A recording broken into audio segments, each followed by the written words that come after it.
Bonsoir et un bonsoir tout particulier pour les sourds et les malentendants, puisqu'à partir de ce soir, chaque semaine, le dossier de Thalassa sera sous-titré en télétexte. Alors à partir d'aujourd'hui, nous serons plus nombreux à partager le bruit de la mer. Et c'est peut-être un symbole, puisque ce soir, vous allez partir pour les eaux bleues du Pacifique à la rencontre d'un homme étonnant, un homme hors du commun, un mythe, diront certains, mais d'abord et avant tout un marin, son nom, Bernard Moitessier. Bernard Moitessier est entré dans la légende malgré sa volonté, mais pour notre plaisir à tous. Voici Moitessier, l'homme libre, un reportage de Jean Loiseau et Denis Bassompierre.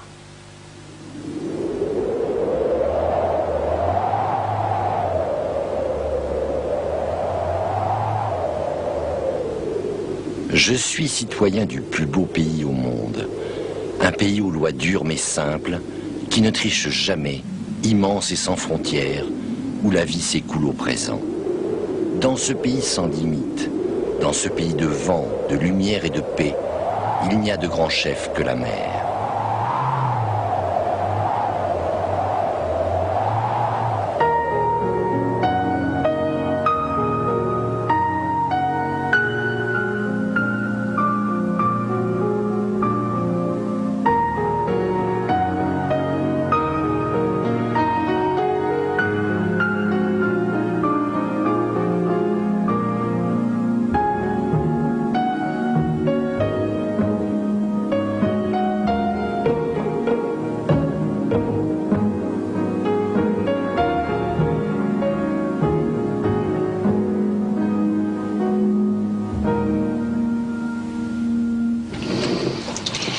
Et c'est parti. On commence par remplir la bouteille.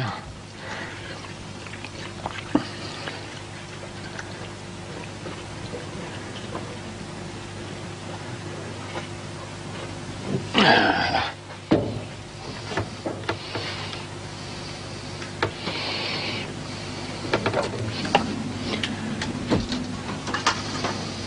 T'as vu, elle est géniale, hein, celle-là. Je l'ai bricolé, j'ai fabriqué la chaîne avec un bout de fil de fer inox, tu vois, avec une pince, tac tac, tu te fabriques une chaîne, hein. Puis tu as un petit crochet ici, alors ça s'adapte à toutes les tailles de casserole. Hein. T'accroches, voilà, là il ne branchera plus. Elle en a fait, bon, elle date de la longue route depuis. J'avais ça à bord, bien sûr, plus un petit gaz.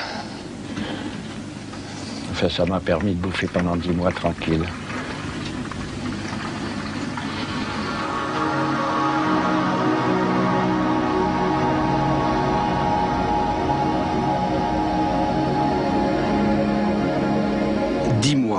Dix mois de mer et de solitude.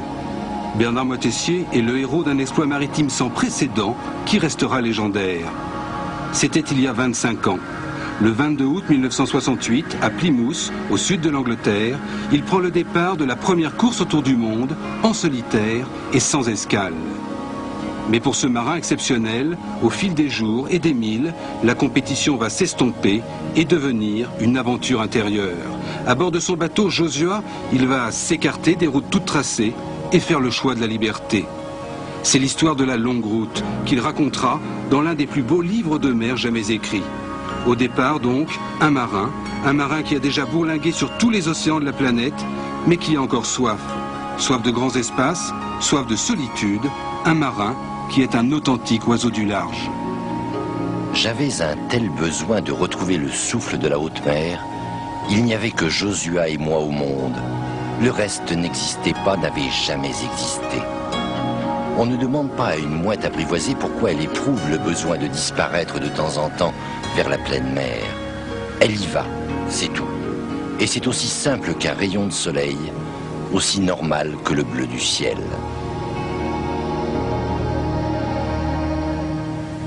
Alors ça c'est la boîte à couture. Là je l'ai depuis 30 ans et puis 32 ans, 33 ans, je sais pas. Elle a fait tous les voyages de Josua. Elle est bien équipée, j'ai tout là-dedans. Y compris la pommelle.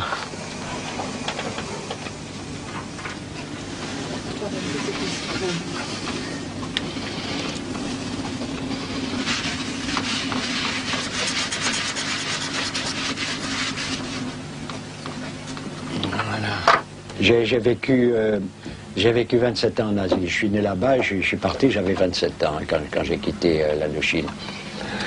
Et ma deuxième mère, c'était une Chinoise, c'était ma nourrice qui m'a connu depuis la naissance. Elle était encore à la maison quand je suis parti. Hein. Et c'est elle qui a élevé tous mes frères et sœurs.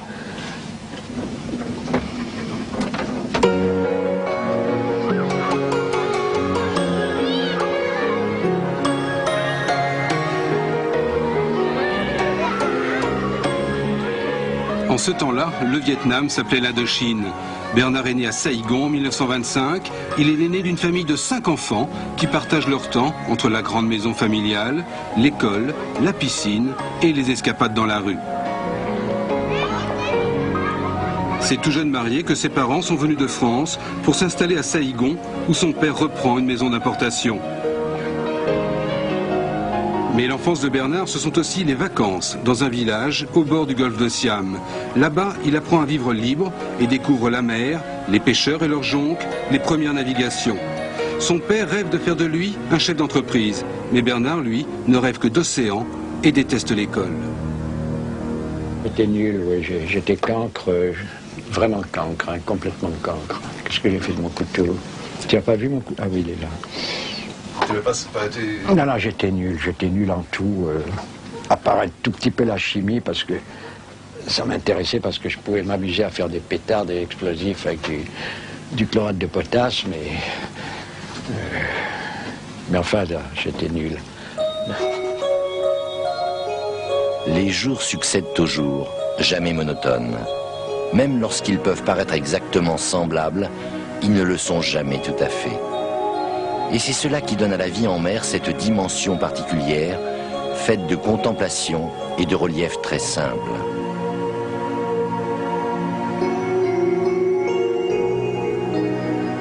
Bientôt 4 mois que nous avons quitté Plymouth.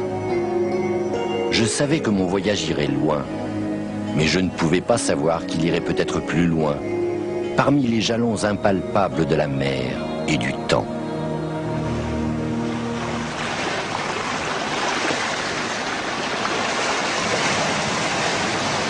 La trinquette, ça va? La trinquette, ça va? Impeccable!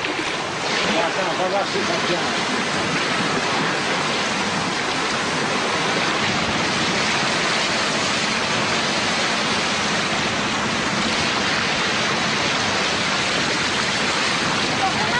Ouais. Ouais, d'accord.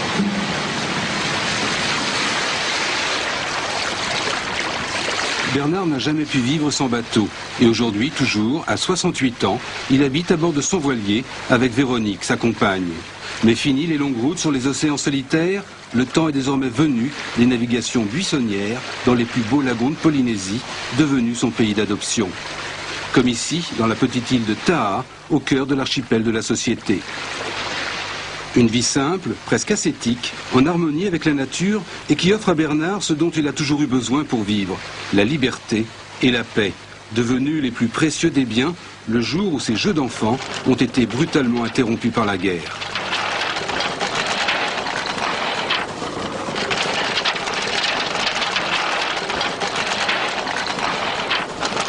La guerre d'Indochine, c'était une guerre d'indépendance. Ils voulaient nous foutre dehors parce qu'ils en avaient marre de voir nos gueules, puis c'est tout. Et puis, j'aurais été vietnamien, j'aurais été évidemment de leur côté, évidemment. Et moi, en tant que Français, né en Indochine et ayant vécu toute ma vie là-bas, je considérais aussi que c'était mon pays, qu'il ne fallait pas qu'ils me foutent dehors, qu'il fallait qu'on vive ensemble, qu'on se démerde pour vivre ensemble, en harmonie. Ben, c'était difficile, quoi. Voilà le problème, hein.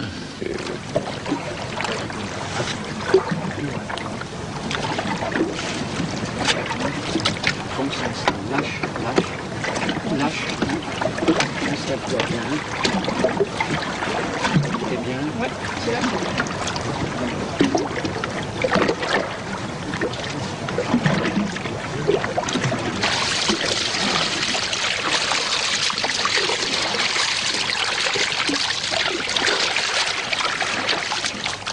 Bernard Moitessier restera profondément traumatisé par la guerre d'Indochine. Il découvre l'intolérance, la haine, la violence et la mort. Une expérience douloureuse, radicale, qui conditionnera le reste de son existence. La longue route est sans doute née à ce moment-là, dans l'esprit d'un jeune homme qui va définitivement quitter son pays.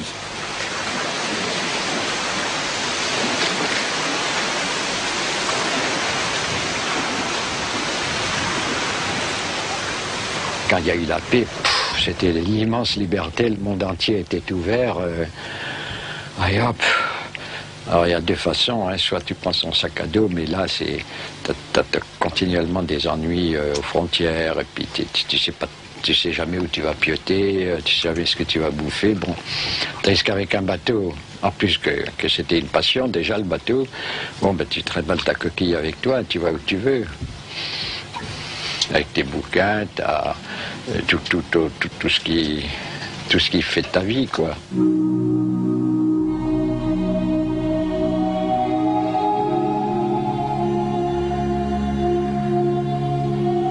C'est la première fois qu'il y a une telle paix en moi.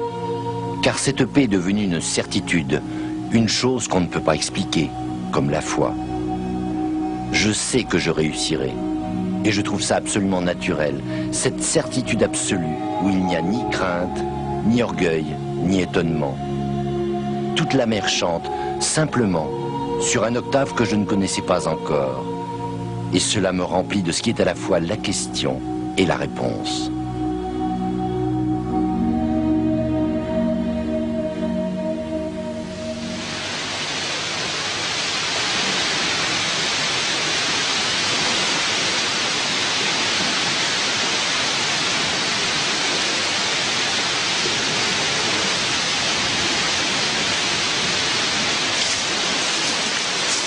Alors un petit conseil, passez jamais sous un cocotier à la verticale des cocos. Hein.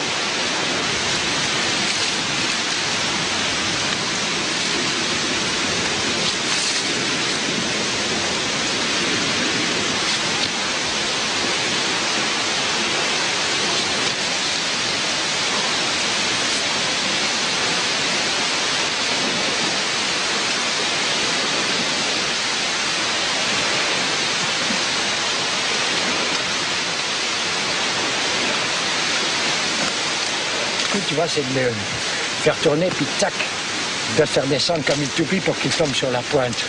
À ce moment-là, il ne se pète pas. Tandis que sur du sable, sur une terre dure comme ça, si tu le laisses tomber n'importe comment, il peut se fendre. Il se fend, bon ben t'as plus de flotte, hein.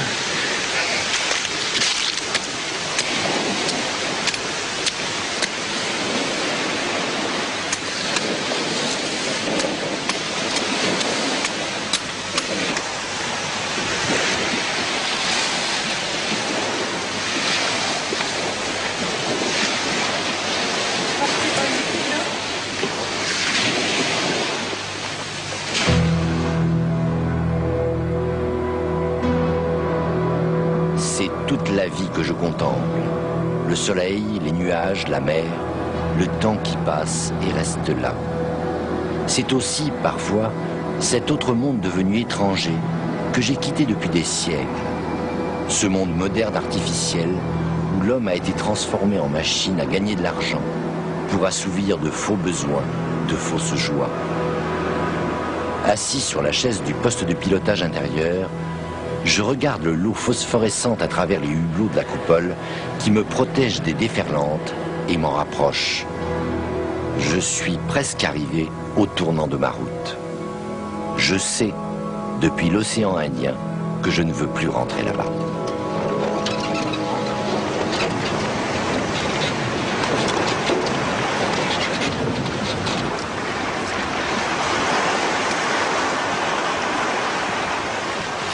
Bon, abat un petit coup, abat un grand coup plutôt. Dans la place là. Grand coup de barre, hein. Je sais que je ne veux plus rentrer là-bas. Pour la première fois, Bernard Moitessier fait allusion à une idée qui germe en lui depuis un moment, ne pas retourner en Europe, c'est-à-dire abandonner la course. Il en est pourtant le favori, de par sa préparation et son expérience. Ok, là je vais régler la girouette. Je dois pas tout le temps emmerder. Il faut dire que depuis son départ d'Indochine en 1952, Bernard n'a cessé de naviguer sur tous les océans, sur toutes sortes de bateaux. Mais cette course-là, le tour du monde en solitaire, est d'une autre dimension. Elle est la course ultime, un véritable parcours initiatique. Le 5 février 1969, Bernard Moitessier passe le Cap Horn. En Europe, on l'attend déjà en vainqueur. Bernard, lui, est ailleurs, très loin de toute idée de compétition, de victoire, d'héroïsme ou d'exploit.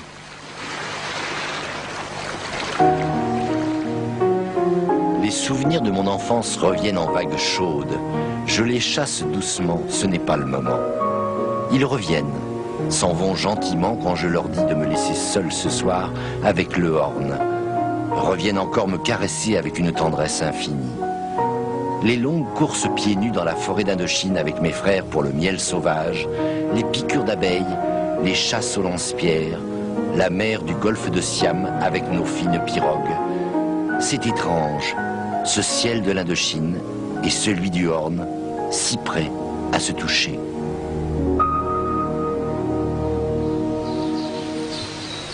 La vie de Bernard Moitessier, aujourd'hui en Polynésie, est aussi une vie faite de rencontres et d'amitié. Car s'il aime la solitude en mer, il a besoin, une fois à terre, de la chaleur des autres. Il a besoin de partager avec eux ses expériences, ses émotions, ses convictions, sa vie, tout simplement. Et il entraînera beaucoup de monde dans le sillage de Josua, fera naître de nombreuses vocations.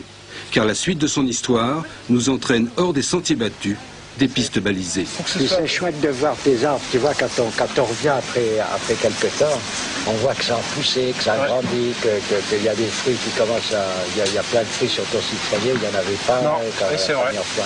Ton manguier là-bas, c'est bien un manguier que je vois, Oui, il a fait ses 3 premières mangues cette année. Génial, ça.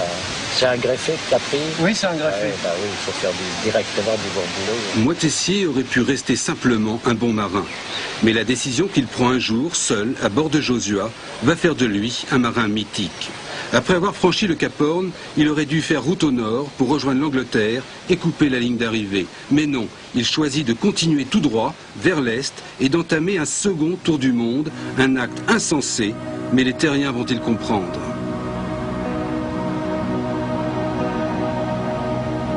Je ne sais pas comment leur expliquer mon besoin de continuer vers le Pacifique. Ils ne comprendront pas. Je sais que j'ai raison. Je le sens profondément. Je sais exactement où je vais, même si je ne le sais pas. Comment pourrait-il piger ça? Pourtant, c'est tout simple. Mais ça ne s'explique pas avec des mots. Ce serait totalement inutile d'essayer. Comment leur dire que les bruits de l'eau et les bruits du silence et les bulles d'écume sur la mer, c'est comme les bruits de la pierre et du vent. Ça m'a aidé à chercher ma route. Comment leur dire toutes ces choses qui n'ont pas de nom? Leur dire qu'elles me conduisent vers la vraie terre. Le leur dire sans qu'ils aient peur, sans qu'ils me croient devenu fou. Et c'est avec stupéfaction qu'en Europe, on apprend la décision de Bernard Moitessier. Alors qu'il est en tête de la course autour du monde, il renonce aux honneurs, à la gloire, à l'argent. Il refuse de retrouver l'Occident et sa civilisation. Certains journalistes pensent que Moitessier est atteint par une drogue dangereuse, la solitude en mer, et par le même d'aliénation de la personnalité. D'autres saluent en lui l'homme libre, simplement heureux d'être en mer et qui a trouvé sa paix intérieure. Ils donnent à son acte une portée philosophique. Il est vrai que cette longue intimité de Bernard avec l'océan, le ciel, les étoiles, a transformé son regard sur la vie, a transformé sa vie.